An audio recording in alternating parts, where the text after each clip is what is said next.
Go to Romans chapter 13. So this is the chapter in the Bible for Christians on, uh, being under the authority of your government. Romans 13.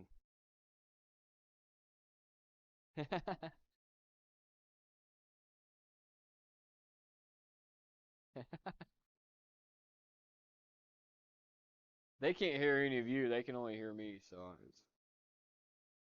do what? He'll be yelling, standing up, yelling. Romans 13, chapter 13, verse 1. Let every soul be subject unto the higher powers, for there is no power but of God. The powers that be are ordained of God. Whosoever therefore resisteth the power, resisteth the ordinance of God, and they that resist shall receive to themselves damnation. All right, so what you're told there is everybody that's been put in power has been put there for a purpose. And we know that from the book of Proverbs and the book of Daniel that God brings up kings and he takes away kings and he puts people in place for good and for wicked. You look at somebody like Nebuchadnezzar. God allowed Nebuchadnezzar, knowing that he was a wicked man, to come in, and because he was ready to have Israel taken into captivity. Why? Because Israel had defied God so long that God was done with them. And so he said, okay, here's this wicked man.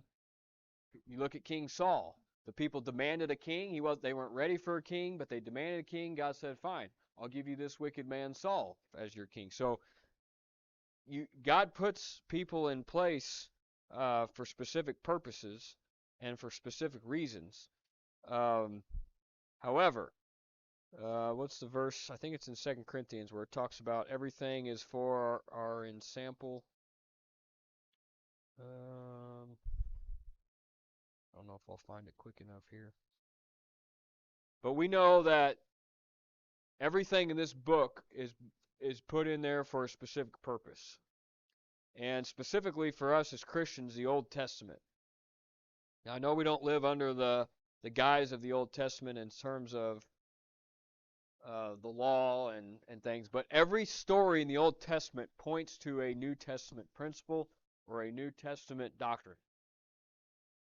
And so when you read those stories and you look at what God's doing, He's showing you and I examples of how we handle certain circumstances. If you've ever noticed, if you read through Romans through Philemon, you ever notice that you don't really get like a story on how you do something? It's more of just saying, this is how you handle this. This is what you do here. This is what you don't do. It's not a story form.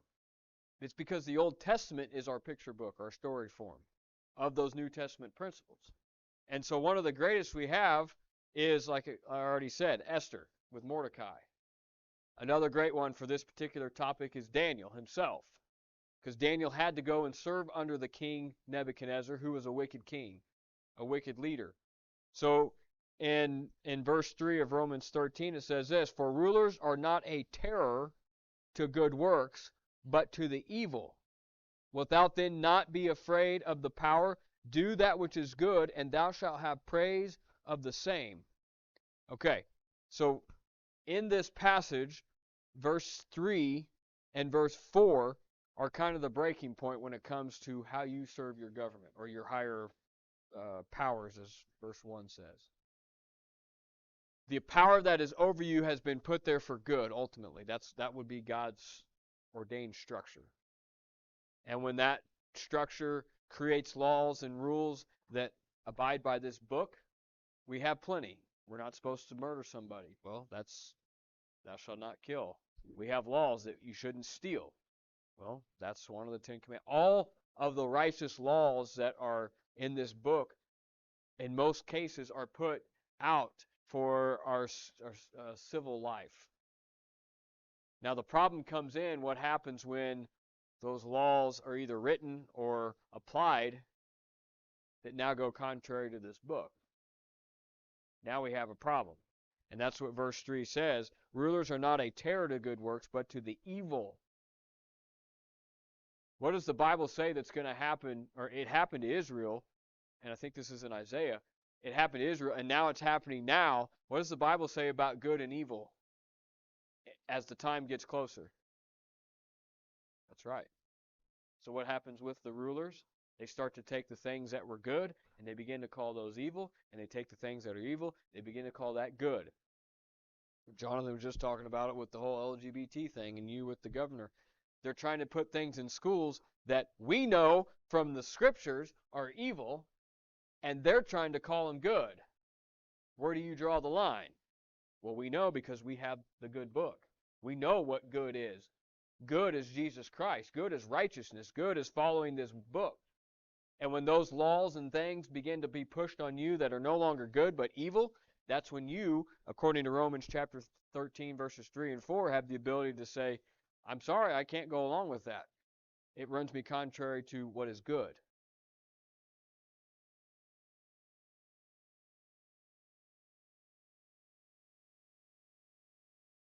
Yep. Yep, that's Romans chapter 1, back in verse 1. It even tells you at the end of the chapter, uh, Romans chapter 1, after he goes through all this whole list of things in verses 29 through 30, of all the things that the unsaved world gets caught up in. They're filled with unrighteousness, fornication, wickedness, covetousness, maliciousness, full of envy, murder, debate, deceit, malignity, whisperers, backbiters, haters of God, despiteful, proud, boasters, inventors of evil things, disobedient to parents, without understanding, covenant breakers, without natural affection, implacable, unmerciful. So it goes through verse 31. But then verse 32 is the kicker.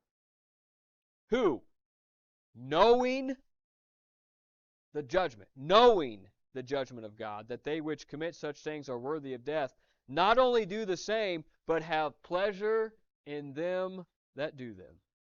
So not only do they know they're doing evil, they actually take pride. Where does that word sound familiar? They take pride and they try to shove it in your face and rub it in your nose and make you agree that what they're doing is actually not bad. And they've now gone contrary to what the Bible says is righteous and true. And that's where Pilate was when he stared Jesus Christ in the face. And he knew, he even told the people, I found no fault in this man. And his question to them was, what is truth? He knew what truth was. He was staring right at him. Jesus even said in John 14, I am the way, the truth, and the life. He was looking right at truth. He knew it. And yet he tried to play himself off that he was the innocent man that, don't hold his blood on my hands. No, it doesn't work that way. And we can't stare him in the face as truth anymore. So what did God do? He replaced Jesus Christ with this book that is truth now. Thy word is truth. So we stare it right in the face now. So you can't get away from it. And when these people say, well, what's right then? What's good? They're basically saying to you, what is truth? And you know what the scary part is? It's not so much out there anymore that bothers you so bad. It's inside the churches now. You talk to pastors and you talk to leaders of churches and you talk to people that run ministries and then the congregation, and you look at them and ask them, what's truth? You'll get a wide variety of answers. There's only one truth. Thy word is truth. So, but Romans chapter 13 tells us, yes, we're to be subject to the higher powers until they begin to input evil where they're supposed to be good. What did Mordecai do? He would not bow down in reverence Haman. Now, technically, if you went by Romans 13, the only half of it, Mordecai was in the wrong because he didn't bow down and follow what was put to him by the higher powers. But Mordecai knew that you only bow and confess to one God. And so he wouldn't bow down. And then you got Daniel, who wouldn't give himself over to the portion of the king's meat because he knew that he served the living God. And so he had to defy the orders that were put forth by him, caused him to get thrown in the lion's den, yet God saved him. And it caused Hananiah, Mishael, and Azariah to get thrown into the fiery furnace, yet Jesus Christ walked into the furnace with them and pulled them out. So the moral of those stories is you do what you have to do according to the law, and you follow the law until it goes against this book. And you have every right, if you do it with a righteous heart, and you're not doing it out of spite, and you're not doing it out of any other but a pureness of heart, to say, God, I serve you and you alone, and I will not transgress you to please anybody else. And then you'll be good every time. Now, will that save your life? Could. Could be like Daniel. You could be like Mordecai and Esther. Or it could cause you to be burned at the stake like so many families and people were during the Dark Ages. There's no guarantee. And that's one thing that's hard when you talk to people about Christianity. Because you want to promise them that, hey, if you just follow Christ, your life will be okay. Everything will be great. No, the only guarantee you get is that you'll spend eternity with Him in heaven. That's the only guarantee you get when you get saved. And the only guarantee you get when you don't get saved is you're going to hell. There's no guarantees. Everybody says there's two things that are guaranteed, death and taxes. Guys, those aren't even guaranteed, because if you're here at the rapture of the church, you don't die. And if this friend of hers is right, and you don't have to pay your tax on April 15th, well, taxes aren't inevitable then too, right? I don't.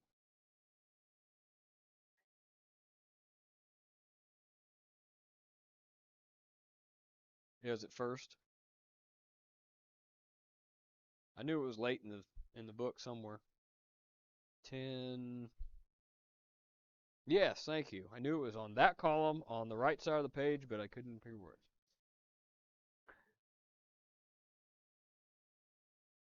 Yes, it does. Yeah, that's when that's the beginning of the bottomless pit being opened. Revelation 9:11. Yep, Apollyon and Abaddon, which both mean destroyer, one in Greek, one in Hebrew. Read it.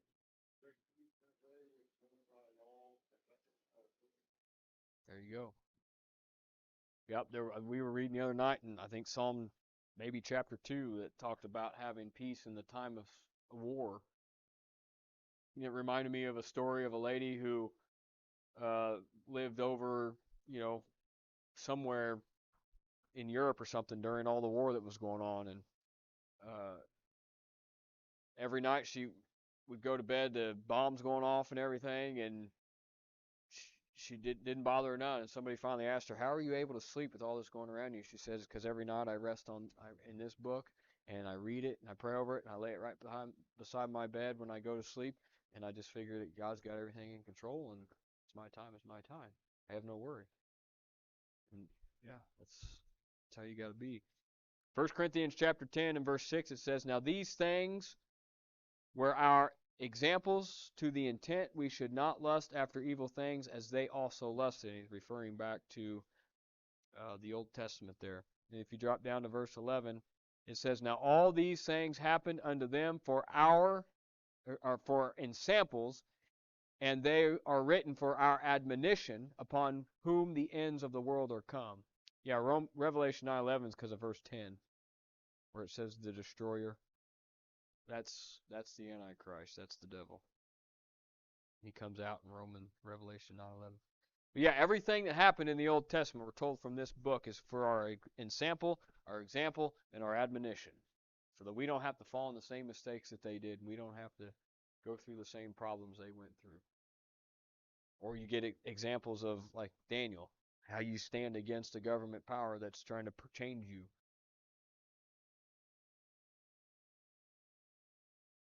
Yeah.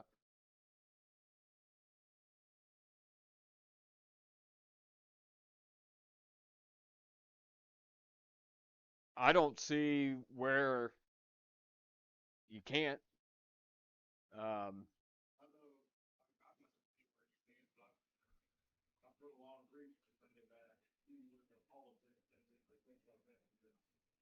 well, here's where you have a problem as a Christian, a true Bible believing Christian. You're going to get run out of the arena so fast that if you're truly a Bible believing Christian and you walk in there and you try to stand on the principle of the Word of God, they will destroy you. Now, God will do wonderful things, and I'm not saying that somewhere out of all these state reps and everything that there's not Bible believing Christians in there, but the problem is at this point we're just so overpowered. I mean, I'm not saying don't try, but here's also the other problem you get: bad company corrupts. What's that verse? Is it good morals?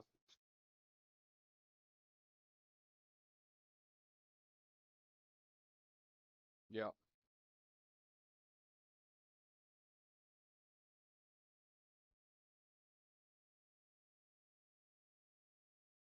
yeah, yeah. They get corrupted.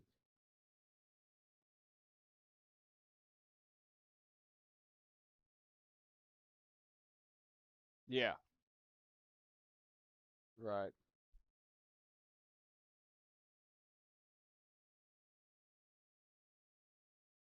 Yeah,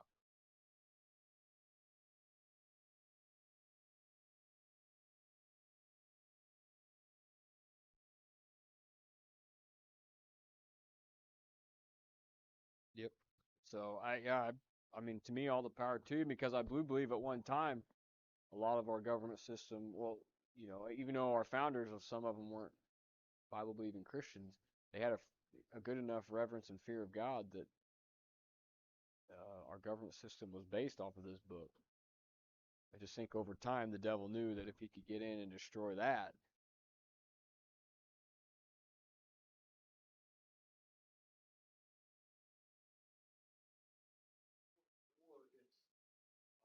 it is.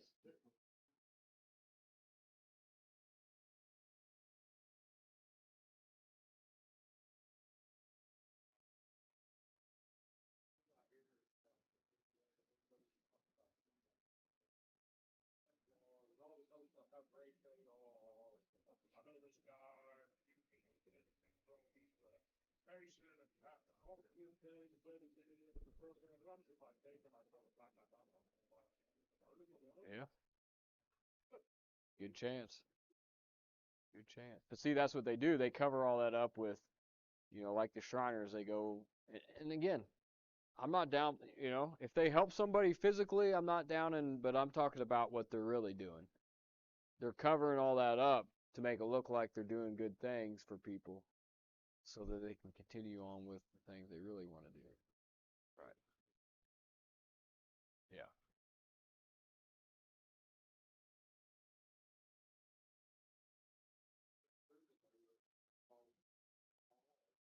Yep.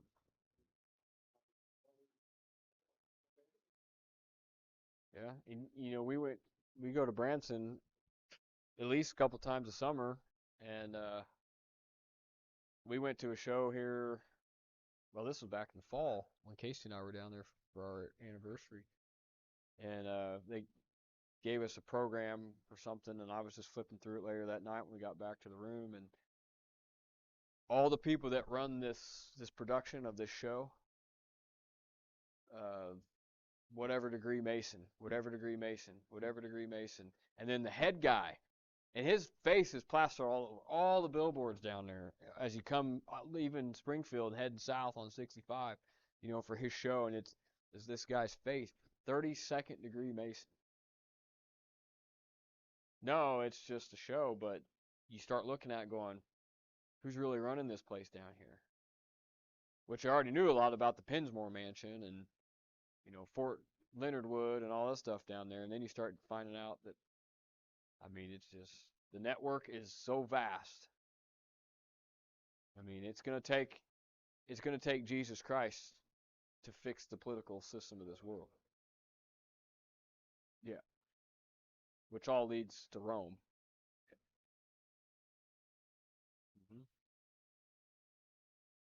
33rd degree, I believe, at least what I heard. It's a great question. So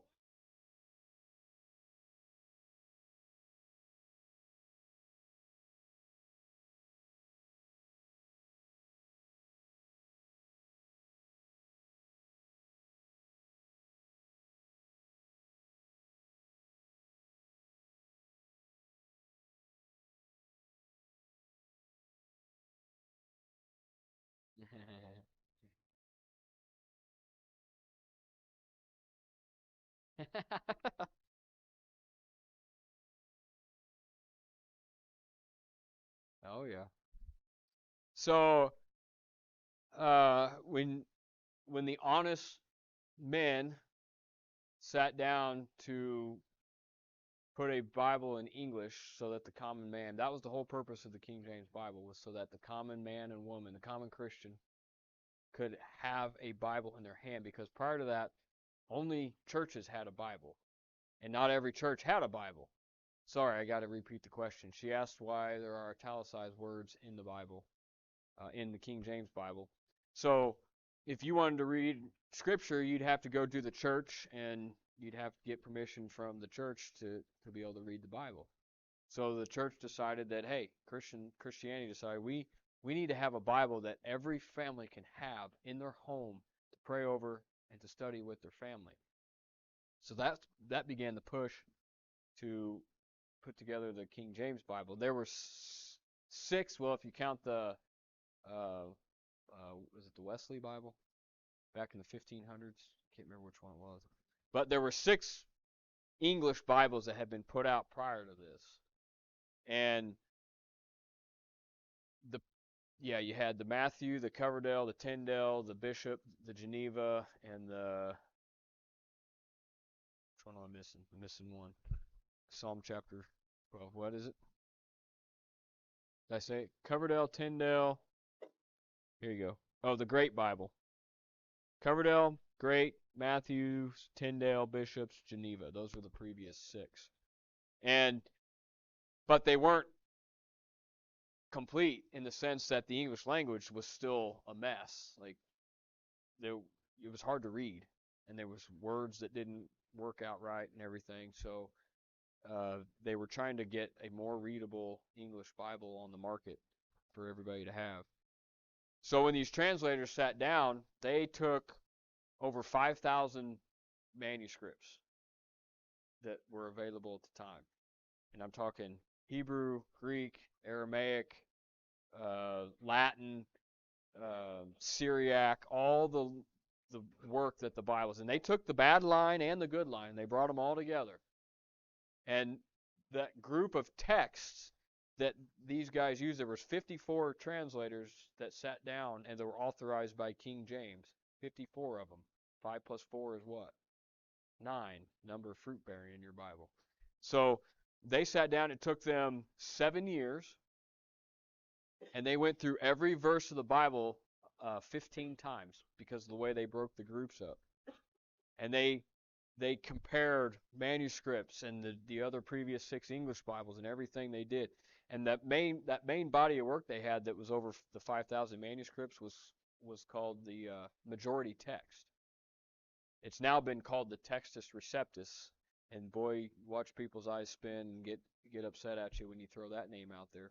But that name actually came later on. It was the majority text that they were using that came from men like Stephanus and Bezus and Erasmus, these men that sat down and spent years working all the different angles to try to come up with it. And Erasmus was the first major one, and he was a Catholic monk. But he started to feel like that the texts and the manuscripts that he had been given through the Catholic Church, something was off. So he started working to come. I mean, he took all these and the guy spoke like 15 languages fluently, and he began to put together this body of work that became known as the majority text. And you had over 5,000 these manuscripts. When they got done, over 95% of those over 5,000 manuscripts agreed with each other.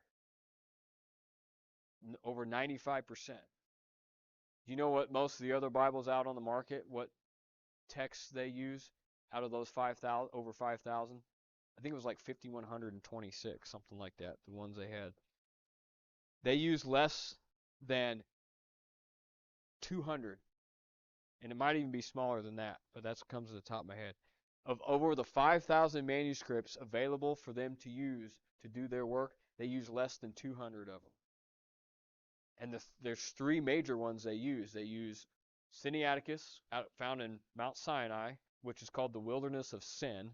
I don't think Guide's hiding stuff there. They use a manuscript called Vaticanus, the Vatican. It was found in the Vatican. And they use a manuscript called uh, Alexandrinus, which was found in Alexandria, Egypt. Nothing good in the Bible about Egypt. 3 strikes, you're out. You should know right away. Those are the 3 main body of text that they use for the new Bibles. And just in Sinaiticus and Vaticanus, and in the Gospels alone, there's over like, I can't remember how many discrepancies. But they still push it and tell you in those Bibles that the more recent and accurate translations come from these better Bible or manuscripts, which they weren't. You know when those manuscripts were written? Those manuscripts were all written probably around 300 A.D. And you know where they came from? They came from the work of Origen and Erasmus. And what is it? Oh, there's 200.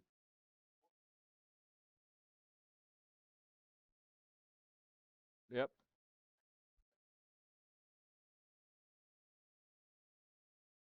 Yeah, and this is the whole New Testament here. NIV. The RSV or the RV that came out was the British one. The ASV was the American. Those were the first new translations put out. There was over 30,000 or 20,000 changes or discrepancies from the King James. But to get back to the italicized situation, so when you translate, does anybody speak a different language in here, like Spanish or Portuguese? So give me a sentence directly from Portuguese into English without any idioms.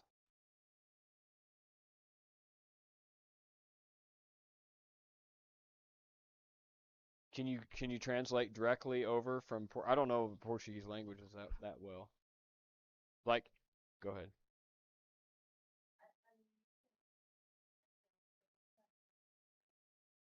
Doesn't make sense. Right. So I'll just give you an example. This is not real life, but let's say in English you would say, let's go to church. Well, if you spoke it a different language, it may say something like, church go to now, and you're like, so you have to rearrange and move things, and then there's words that aren't used in each language. So what happened was when they sat down with the Hebrew work and the Greek work and the Aramaic work, there were idioms. An idiom is a word that when you translate to a different language, you have to add to make the other language make sense. So they wrote those in italics so that you would know when you sat down and you studied this work, they were honest in their translating work. You would know that if you're reading the book of Psalm, in Psalm chapter 46, yeah, yes, if you read in Psalm 46 and verse 3, that first word there, though, if you just picked up and said, the waters thereof roar, I mean, I guess that would be okay. Yeah, so it would just say God our refuge. But there's verses in here that if you took the italicized word out, the verse wouldn't make sense. So they had to add those words to show you that yes, in the Hebrew, that word wasn't there. But to make proper English make sense, we had to put this word in here. It doesn't change the meaning of the message. It just makes the English proper. Yes.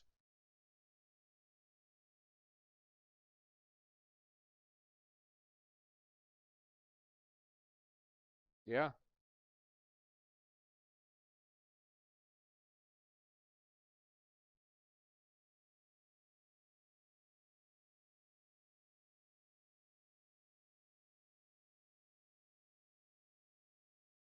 Yeah. It doesn't flow.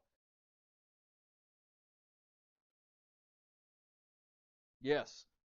Good point. So, and every one of them they added in there, they put in italics so you knew, and they didn't try to pull any wool over anybody's eyes and say, well, this is absolute translate. No, they put that in there and said, well, we had to add this word to make it make sense in English. We're going to put it in italics so you know that technically that word wasn't in the Hebrew, but it had to be added to make the English correct and proper.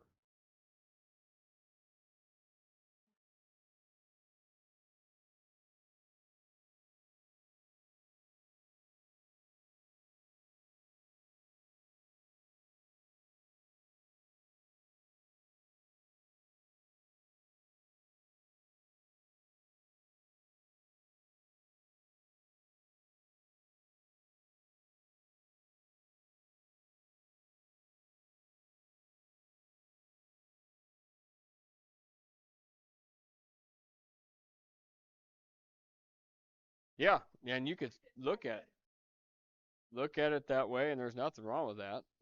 But you go down to 48:1.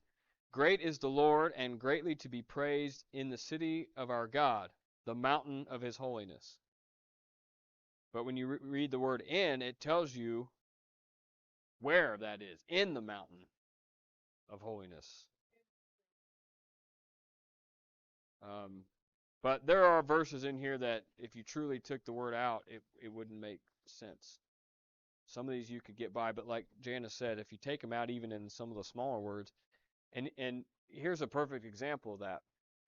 What's one of people's biggest ploys to say, well, that's why I don't read the King James Bible? The these and the thous. And I don't know if I have it marked in here, but there's a place back here with Moses, I think it's in Exodus, that uh, when they change the these and the thous and all that, they they pull it out and they don't correctly identify the gender, and it changes. Like in one place, Moses, it talks about Moses talking to the people, and when they take out the word, the thee or the thou or whatever it was, and they put the updated word in, it actually changes it around and makes it sound like the people were talking to Moses, or something like that. It completely, because that's not the way it was intended to be written. It was intended to be written this way. Yes. Right.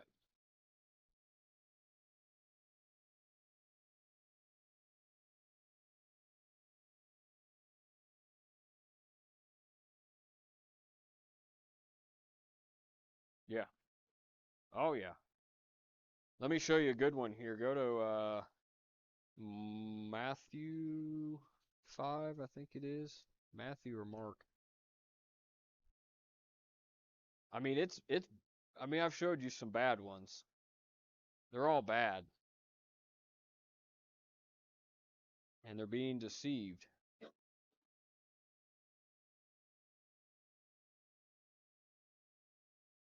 Let's see here. Maybe is it Matthew 5?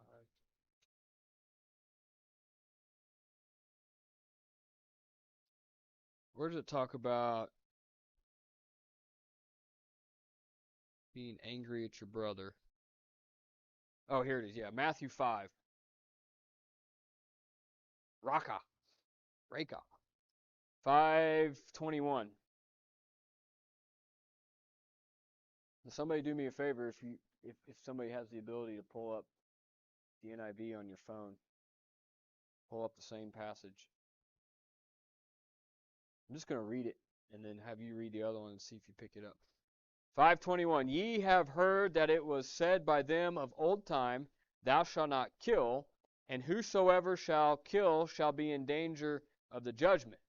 But I say unto you that whosoever is angry with his brother without a cause shall be in danger of the judgment, and whosoever shall say to his brother Raca shall be in danger of the council, but whosoever shall say, thou fool, shall be in danger of hell fire. Anybody have the NIV one pulled up? Go for it. Oh, good. Yeah, 21 and 22.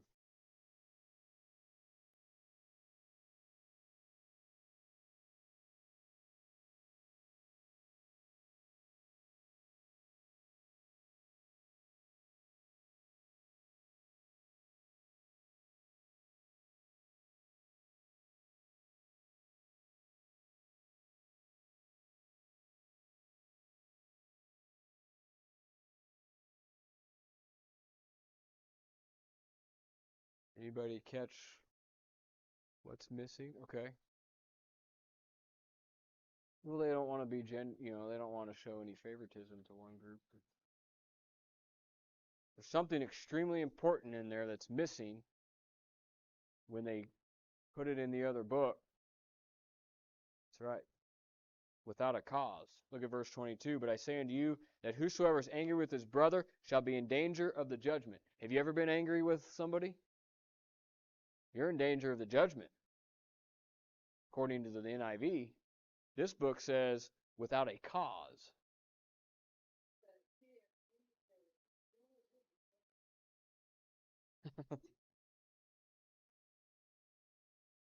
Yep. Yep. Correct. Yes. That's a huge change in all the versions. But they take out without a cause so that if you ever get angry with somebody, now you're in danger of the judgment. That's right. Wasn't Jesus angry? Didn't he overturn tables? But he had a cause. But see, that Bible tells you right there that Jesus was a sinner in danger of judgment. You got to be careful with what they do. Those words matter.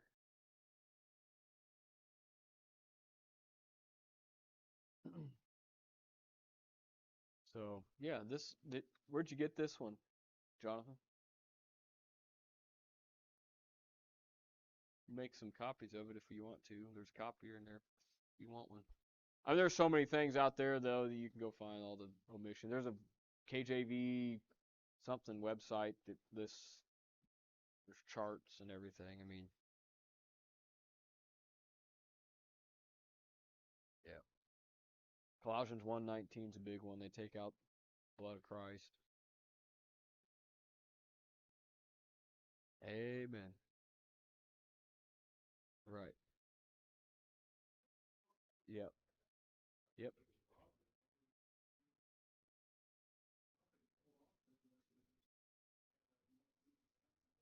Amen.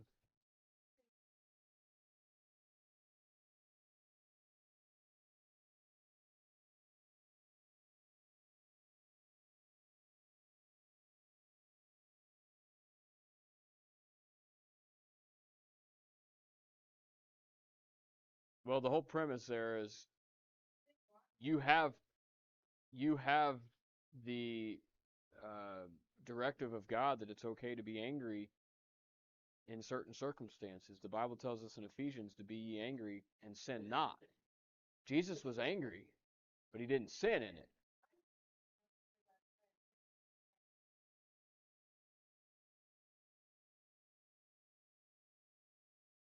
Sure, he was human.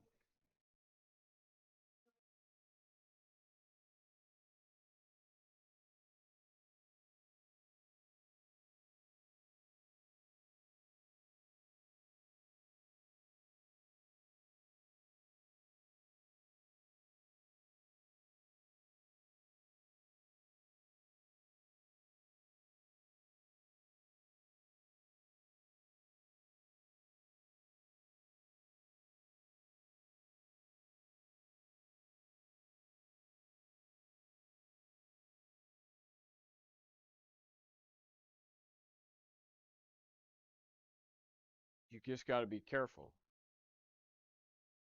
Right. What's the verse in Proverbs?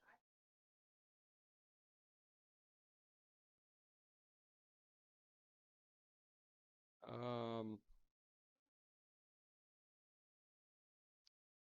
oh, broken down without walls. It's 25:28. Yeah, there's 28. Proverbs 25:28. It says, "He that hath no rule over his own spirit is like a city that is broken down and without walls." Now, here's the situation with that verse. Your spirit, or spirit itself, is what ministers to emotions. That's why in Christianity today, we've brought in things that minister to the emotion. They're messing with your spirit. And once you get into that, and you lose control over your emotions, you've lost control over your spirit, and now you're like a city broken down without walls. There's nothing to hold anything back. You have no boundaries. And if you go through and we talk about it all the time, but the Old Testament is all about, and we're going to get into it when we get into Nehemiah if the rapture doesn't happen first. The walls and the towers are the absolute most important thing for any city in the Old Testament, because that's what they protected themselves with, and then that's what they stood on top of those towers and had watchmen that watched around the city to make sure that the enemy, or if the enemy was coming, they could notify everybody.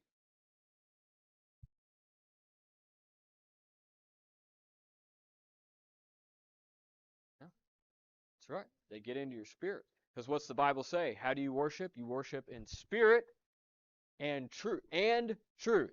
So if they get a hold of your spirit, then they control your emotions, and your emotions will fail you every time. Yep. Yep. And then you become a city broken down without walls.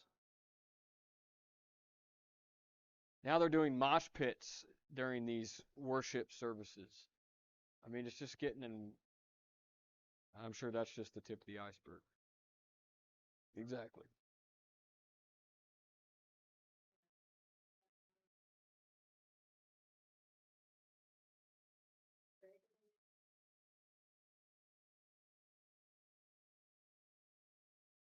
Okay. Yep. So he's angry, but he doesn't have a cause. He's harboring that anger. All right. Well, we covered a wide swath of stuff tonight. Go find some FEMA camps and